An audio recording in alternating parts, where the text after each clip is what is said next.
Prose fiction. This passage is adapted from the short story Elba by Marley Swick, 1991 by the University of Iowa. Fran is the narrator of the story. Mother, who wanted to keep her, always thought of her as some wild little bird, but I knew she was a homing pigeon. I knew that at some point in her flight path, sooner or later, she would make a U-turn. A sort of human boomerang.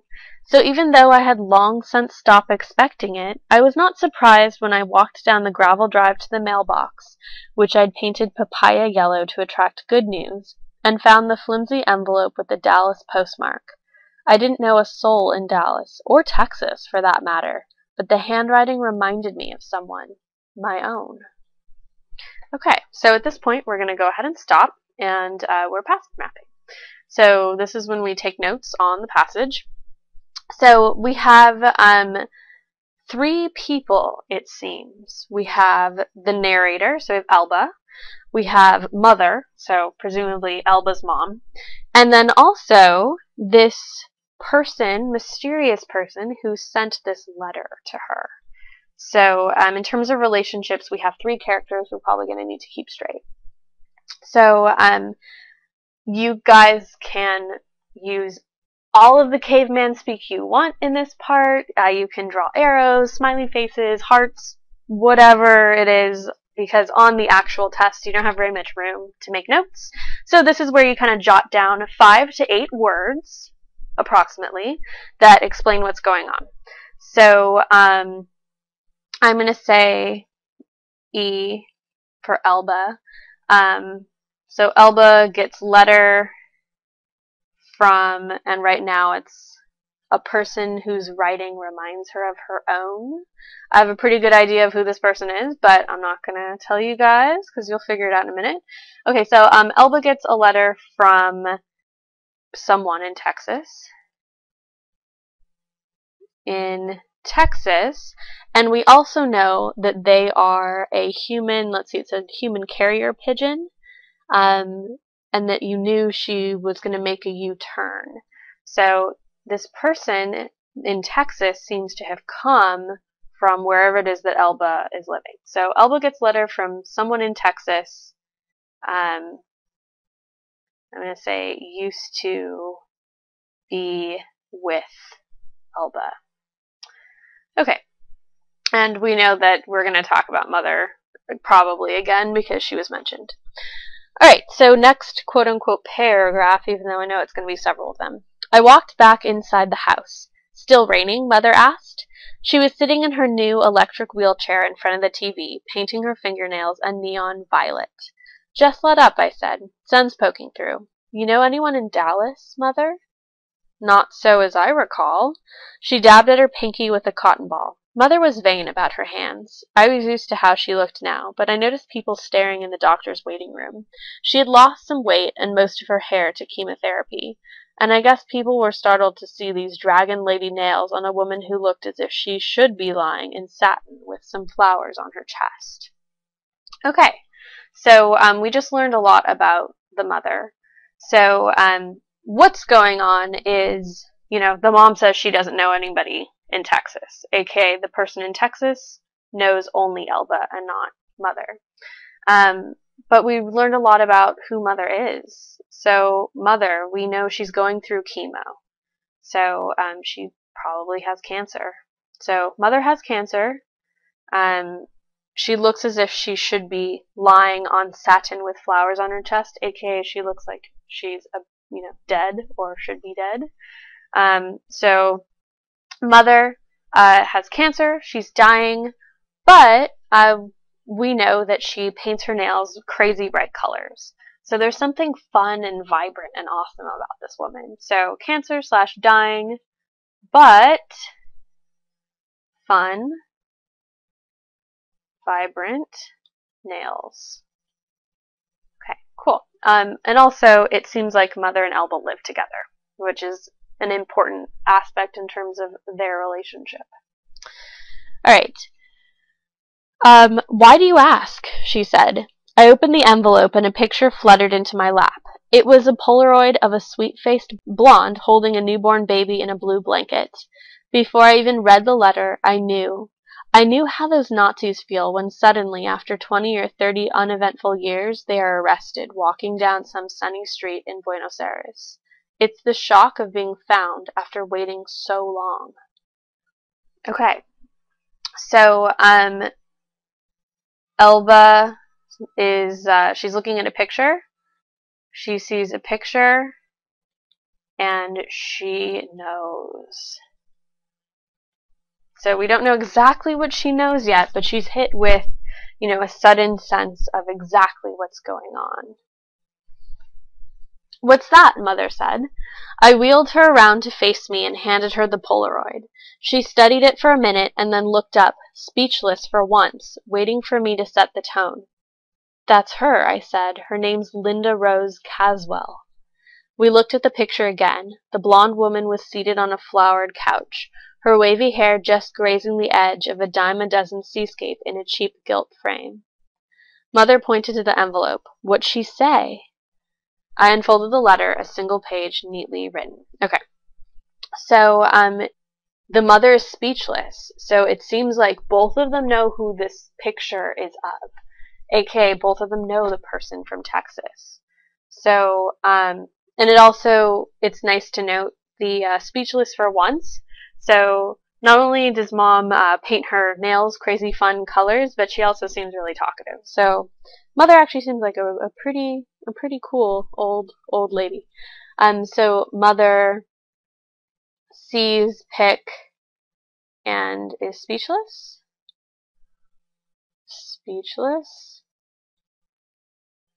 And a description of girl. Description of the girl. Okay, let's continue. She says she's had my name and address for some time, but wanted to wait to contact me until after the birth. The baby's name is Blake, and he weighs 8 pounds, 8 ounces, and was born by cesarean. She says they are waiting and hoping to hear back from me soon. That's it? I nodded and handed her the letter. It was short and businesslike, but I could see the ghosts of all the long letters she must have written and crumpled into the wastebasket. Okay, so we've learned something about this mysterious blonde woman. So from the ghosts of all the letters that she wrote and crumpled and threw in the wastebasket, we know that she had to write and rewrite again this letter that she sent to this woman. So this is the first time she's writing to her. She's writing to her because she has a baby, and she seems really, really nervous about writing this letter. So all that's pretty fascinating. So I'm gonna question mark as her name. Or actually, didn't they tell us what her name was? They did. Her name is Linda. Okay, so ignore me giving her a question mark for a name. How rude. Linda equals nervous to send letter. She's also a new mom. So she's nervous to send the letter. She's a new mom, and it's her first time writing to Elba. Okay, so next paragraph. I guess that makes you a great-grandmother, I said. What about you? She snorted, pointing a jungle orchid fingernail at me. You're a grandmother. We shook our heads in disbelief. I sat silently, listening to my brain catch up with my history. 40 years old, and I felt as if I had just shaken hands with death. I suppose it's difficult for any woman to accept that she's a grandmother, but in the normal order of things, you have ample of time to adjust to the idea.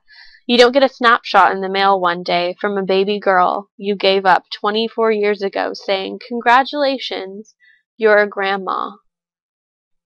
Okay, so we have now pieced together who this mystery woman is. So we know that Linda is Elba's daughter, and she gave her up for adoption 24 years ago. So Linda, we also know, is 24. So she gave Linda up. It's not fair, I said. I don't even feel like a mother. Well, here's the living proof.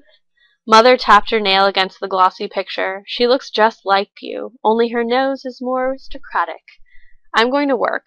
My knees cracked when I stood up. You be all right here? Mother nodded, scrutinizing the picture in her lap. You going to write her? Of course I am, I bristled. I may be some things, but I am not rude. You going to invite her here? Her and the baby? She swiveled her eyes sideways at me. I hadn't thought that far, I said. Okay, so we know that Elba is going to write back. But the enormity of this whole situation is hitting her pretty far. So, huge deal that she equals a grandma, a grandmother. Okay. Well, don't put it off.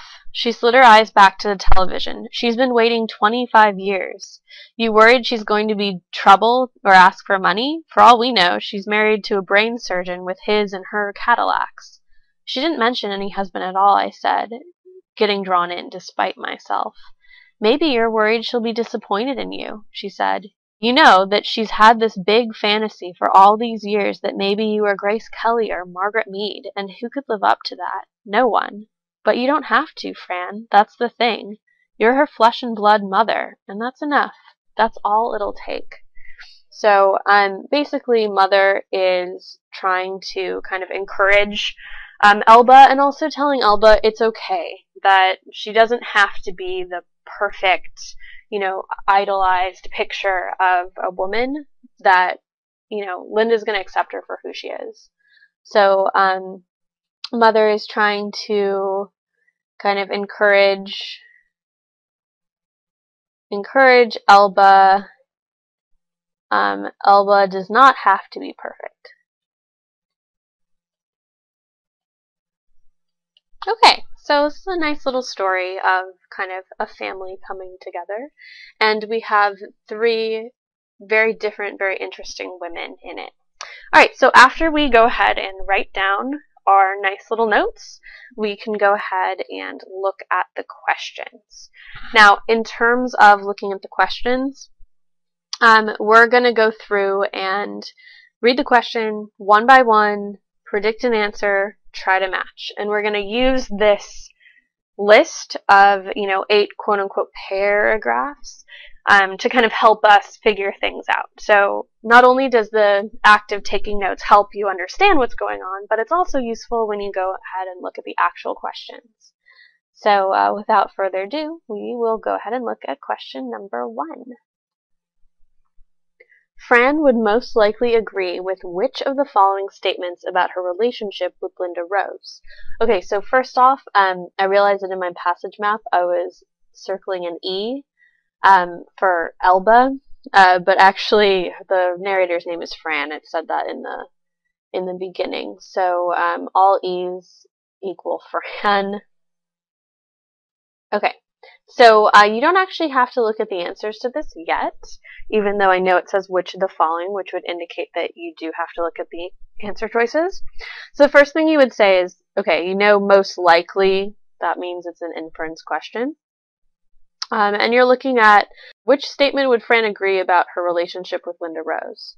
So you could use your passage map to say that, let's see, Linda's nervous, she's a new mom, she's, sending her mom this letter, the mom is encouraging her and saying she doesn't have to be perfect, she's still the mom. So the overall idea is that she might say that she hasn't seen Linda for a long time, but there's some sort of connection there because Linda's reaching out to her. She's nervous about her relationship with her daughter. It's a little overwhelming that she's now a grandmother. Any of that kind of stuff would be great as a prediction because all of it's true and it's all supported really well by the passage. So at that point, let's go ahead and look at the answer choices. So A. Their lives are still connected despite long separations of time and distance. That looks pretty awesome. B. They have built up too much resentment towards each other to have a good relationship now. That's not justified by anything, and also doesn't match anything that we predicted. C. Fran's dreams of a perfect daughter will interfere with any real relationship she might have with Linda Rose. This is a distortion because what it does talk about is that Linda Rose might have dreams of a perfect mother, but not the other way around. So we can cross that out. And then D, the two of them have enough in common that it won't be difficult for them to get close. Okay, that's pretty overreaching. We have no idea if that's true or not. So 1 is A. Alright, so let's go ahead and look at number 2. Fran's mother can most accurately be characterized as... Okay, so from our passage map, we know that she seems pretty, fun and pretty interesting. She does the crazy nails. She seems pretty nice to her daughter. She also pushes her daughter to, talk to her daughter. So she pushes Fran to connect with her daughter because she thinks that Linda will still like and respect Fran, even though Fran and Linda haven't seen each other for a long time. So we want something that's positive. So let's see. F, arrogant and cruel. No way. She's nice. G, strong-willed and caring. Okay, those are good. Friendly but withdrawn.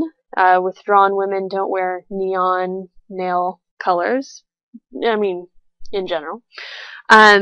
Loving but embittered. There's nothing to suggest that this woman is bitter. So you would want to go with G, strong-willed and caring. Okay, let's look at number 3. So, which of the following statements does not describe one of Fran's reactions to the news that she is a grandmother? Okay, so we can think about this for a second, but then we are going to have to check the answers. So we know that Fran felt like it's not fair because she doesn't even feel like she's a mother. It seemed a little shocking, a little a little intense. But she doesn't seem that shocked that the kid is talking to her, that Linda's talking to her. So we have some idea of what's going on. So she wishes she had had time to prepare for the news. Yeah, that's true, because she says, let's see, in the normal order of things, you have ample time to adjust the idea. You don't get a snapshot in the mail one day from a baby girl you gave up 24 years ago saying congratulations to your grandma. That's line 67. So that's true. She looks forward to inviting Linda Rose and her son Blake over for a visit. 1, the name Blake was never mentioned, so that's a pretty nice tip-off. And then 2, it's actually the grandmom, whose name is Mother in this passage, who brings that up. So without even reading the other ones, we could say it's B. We can go over C and D just in case any of you guys picked that one as your answer. So C, she feels suddenly older now that the label of grandmother applies to her. That's true. That's in that same, the paragraph that is 63 to 71. The next one, she protests that this change in her life is unfair. Yeah, perfect. So in 73 it says it's not fair. So that works out as well. Okay, so moving right along, let's go ahead and look at number 4.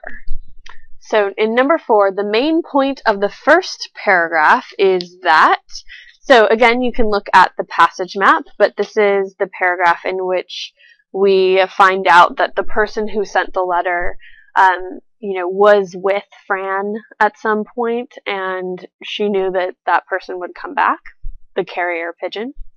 So Fran believed Linda Rose would someday try to contact her. Okay, that's pretty good, because she said she'd come back. Linda Rose acted like a wild bird when she was young. No distortion, that's because it mentions pigeons. H, Fran finds the arrival of a letter from Linda Rose surprising, quite the opposite. J. Linda Rose's handwriting reminds Fran of her own handwriting. Now that's true, but that's only the last line of that paragraph, so it's not the main point. So F would be our correct answer. Alright, next one. The main point of the last paragraph is that Fran's mother believes. So in the last paragraph, it's talking about, like, you know, maybe, she says, maybe you're worried she'll be disappointed in you, and then she goes on to kind of qualify that. So Fran's mother thinks that Fran is worried that Linda isn't going to like her because she won't live up to the ideal of, like, the perfect mother. But she also says that, you know, you're her real mother and that's enough. So despite that worry, Fran and Linda should get along really well. So Linda Rose has few illusions about Fran. No, quite the opposite. B, Linda Rose might cause trouble or ask for money. She doesn't actually think that, but that idea comes from the paragraph that starts at line 86. Fran shouldn't worry about disappointing Linda Rose. That definitely matches our prediction. And D, Fran shouldn't write to Linda Rose until Fran is emotionally prepared. The idea of should she write is not in that paragraph, but where it is, you know, a couple of paragraphs before, the mom is actually pushing her to write back sooner rather than later. Okay, so far, so good. Let's look at number 6. According to the passage, when Fran looks at her mother, Fran feels... Okay, so Fran is looking at her mom. We know that other people are kind of disturbed by the image of a woman who looks like she should be in the grave. It talks about, like, being in the casket of silk and flowers on her chest. And that's line 24. But she seems pretty at home and at ease with her mom, but other people think that the mom is strange. So let's see. Surprised by how weak and old her mother looks. There's no indication of that. She seems pretty at home with her. Embarrassed by the gaudy colors of nail polish her mother uses. Again, not justified or supported by the passage. Pity that so many people stare at her mother in public. It seems like these women are on really, really good terms. They're very close. There's no indication that Fran pities her mother. And then accustomed to her mother's frailness and unusual fingernails. That matches the prediction, and it also matches what's in the passage itself. Okay, 6 is J. And then number 7. Which of the following statements most accurately expresses Fran's feelings when she hands her mother the letter from Linda Rose? Okay, so we're looking at when she hands her mother the letter from Linda Rose. So we know that the mother is speechless for once, but we can look at what happens right before or right after that to kind of figure it out. It's 55 says, I nodded and handed her the letter. So it was short and businesslike, but I could see the ghosts of all the long letters she must have written and crumpled into the wastebasket. So that's why we wrote in our little passage notes that Linda Rose must have been very nervous while writing this letter. So let's go ahead and see if anything matches that Linda Rose was super nervous. Fran is disappointed about getting such a short letter after so many years of no news from Linda Rose. Not at all. B, Fran welcomes the good news about the birth of her grandson, Blake. Again, Blake isn't mentioned in this. Oh, it is. The baby's name is Blake. Okay, so Fran's reaction is actually that, oh my god, I'm a grandmother, I feel old, this is crazy. C, Fran is offended by the letter's cold, businesslike tone. Not at all. Fran knows how hard it must have been for Linda Rose to write the letter. Now that one matches because that matches that Linda Rose was nervous. Fran knew that Linda Rose was nervous. So, D. Okay, number 8. It can logically be inferred, obviously this is an inference question, from the passage that the reason it has been a long time since Fran and Linda Rose have seen each other is because, okay, so we know that Fran gave up Linda Rose and Linda Rose grew up somewhere else. So that makes sense in terms of just basic, that's pretty much said in the passage, but not 100%. So we can go ahead and look at the answers. So F, Linda Rose left home to get married. Not true. She was given up as a baby. G, arguments between Fran and Linda Rose drove Linda Rose away. No, she hasn't seen her since she was a baby. Linda Rose chose to live with her father. The father is never mentioned in this passage. We don't know what happened to him, but he doesn't seem to be in the picture. So J, as a child, Linda Rose was adopted by another family. Now that makes sense, because we know that she was given up, and so either she was adopted or she, lived in the foster system or something along those lines. But she definitely didn't grow up with her mom, her biological mom. Okay, 9. A reasonable conclusion Fran and her mother draw about Linda Rose from her letter and picture is that Linda Rose, we know she looks like her mom because the mother says that, and that's pretty much all we know. I mean, she's blonde, she has a baby, we know she's 25 years old or so, but that's about it. So A, lives near the coast of Texas with her husband. That has nothing to do with looking at a photo of somebody. B, enjoys and collects fine paintings. Again, how do you know someone enjoys paintings? By just a random photo of them. C, bears a strong resemblance to Fran. That matches our prediction. I like that. And D, cares little about how she or her house looks. Okay, again, you don't know what people think from just one photo of them. So C matches our prediction, and it is correct. Okay, so we have one more question on this passage, and it is number 10.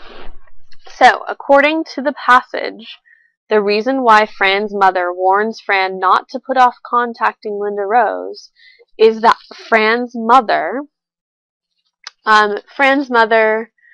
we know from the passage, it's in that section where she says, don't put it off. You're worried about all of these things, but it doesn't matter. And then she says, so don't put it off. She's been waiting 25 years, and you're worried about all these issues. So this girl's been waiting a long time to write to her mom. So, and Mother recognizes that. And Mother also thinks that, that her daughter needs to just do it and get it over with as well. Okay, so F wants before she dies to see her new great-grandson. That might be true, but she doesn't actively say that. G, knows Fran tends to delay making hard decisions. Again, that's not really supported by the passage, and it doesn't match our prediction. H, knows how long Linda Rose has been waiting to see Fran. Now that's one half of, our kind of two-part prediction. So that's good. I like it. Let's keep it. And then J, suspects Linda Rose is in some sort of trouble.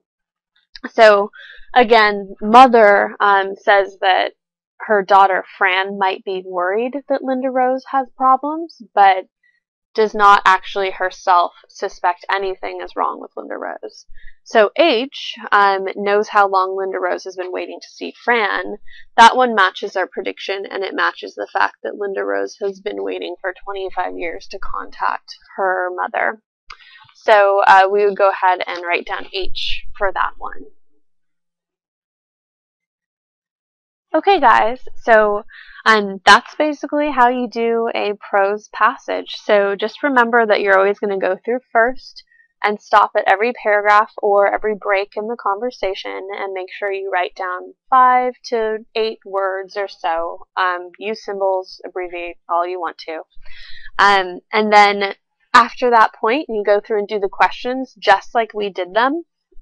A little tip, you might want to cover up the answers when you're first learning how to do this so that you don't accidentally peek at the answers and, kind of throw yourself off. So predict like we did, match like we did, and you guys are well on your way to test day success.